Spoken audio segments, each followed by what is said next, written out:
Hi, I wanted to make a video to explain a little bit about props.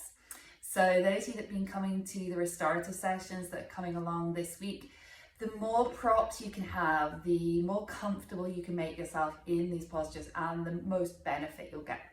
This is also relevant to those of you that come along to the yin classes.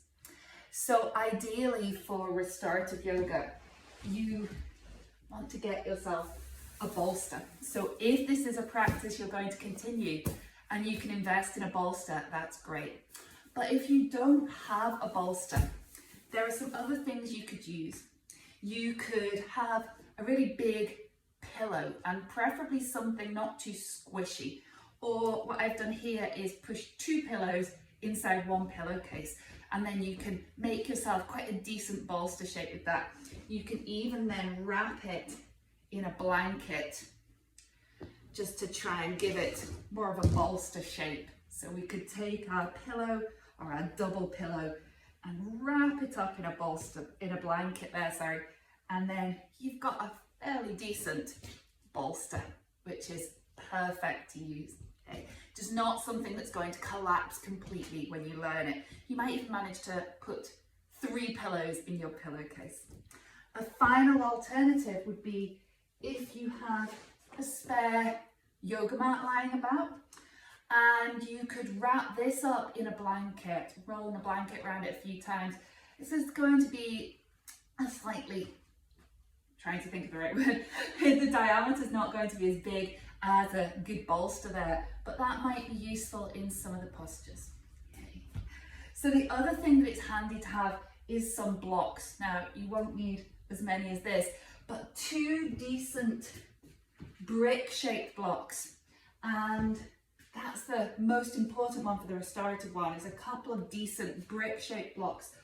Maybe you want 1 or 2 of these squishier foam different shaped blocks here.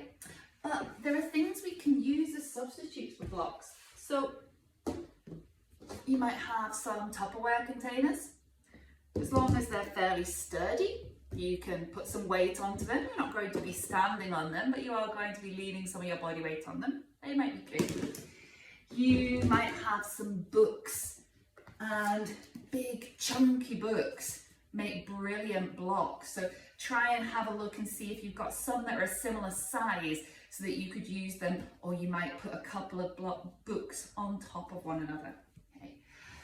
And another prop you may need is a yoga strap. Now, the good thing about a yoga strap is you can make a loop by using the buckle here, but you could use a dressing gown cord. You might have a scarf or something. These would work absolutely fine. The one thing you want to be sure of is they're not really stretchy, so the kind of resistance exercise bands are not great. And then possibly the most important thing, you want a good stash of blankets.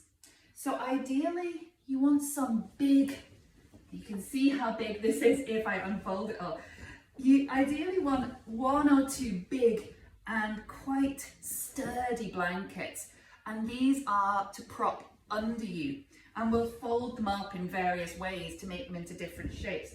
So we start off with this folded into quarters, and from there we can make different shapes, whether we want a roll or a support for our head or different things. But yeah, a nice sturdy blanket, or 2 or 3 if you can get them. And they might not all be this big. You might have 1 big blanket and then a couple of smaller blankets, because obviously you can stack these up to get what you need.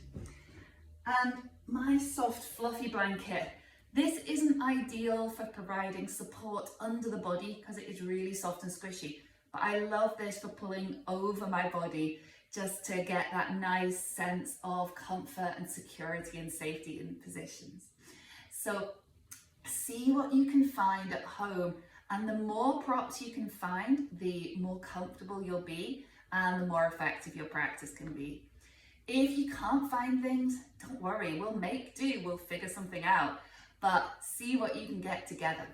Last thing I almost forgot, and this is especially relevant to this class coming on Monday, is you'll want access to either a chair. Here is my lovely garden chair that I dragged in here. I don't have a yoga chair, so this is what I tend to use when I need a chair, or access to a wall. So a wall that you could pop your feet up against and not kick anything off. Okay. If you have any questions, feel free to send me a message, and I hope you found that helpful. Bye.